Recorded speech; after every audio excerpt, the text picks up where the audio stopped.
నమస్తే, welcome to Abhinav Bharat. Hyderabad నగరవాసులకు CM Revanth Reddy good news చెప్పారు.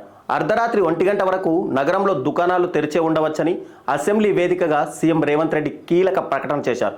ఇక నుంచి హైదరాబాద్లో హోటళ్లు, దుకాణాలు 1 గంట వరకు ఓపెన్ చేసి వ్యాపారాలు కొనసాగించుకోవచ్చని ప్రకటించారు. అయితే మద్యం దుకాణాలు, బార్లు తప్ప మిగతా వాటికి రాత్రి 1 గంట వరకు వ్యాపారాలు చేసుకునేందుకు పూర్తి అనుమతులు ఇస్తున్నట్టు వెల్లడించారు.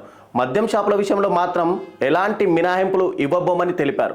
ఎక్కువసేపు మద్యం షాపులు తెరిచి ఉంటే జనం అంతే ఎక్కువగా మద్యం తాగుతారని అన్నారు. మద్యం దుకాణాలు తప్ప మిగిలిన దుకాణాలు తమ వ్యాపారాలు కొనసాగించుకోవచ్చని చెప్పారు.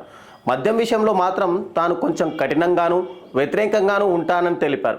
మద్యం దుకాణాలు తప్ప మిగతా అన్ని షాపులు తెరుచుకోవడానికి పర్మిషన్ ఇస్తామన్నారు. ఈ విషయమై ఇప్పటికే పోలీసులకు ఆదేశాలు ఇచ్చినట్టు రేవంత్ వెల్లడించారు. హైదరాబాద్లోని చాలా ప్రాంతాల్లో రాత్రి 11 గంటలకే పోలీసులు వచ్చి షాపులు క్లోజ్ చేయాలని వ్యాపారస్తులను ఒత్తిడి చేస్తున్నారని MIM MLA Akbaruddin Owaisi CM Revanth దృష్టికి తీసుకువచ్చారు. దీంతో ఈ అంశంపై సీఎం రేవంత్ రెడ్డి స్పందించి రాత్రి 1 గంట వరకు వ్యాపారాలు చేసుకోవచ్చని అనుమతులు జారీ చేశారు. దీంతో హైదరాబాద్లో నైట్ లైఫ్ మళ్ళీ మొదలు కానుంది.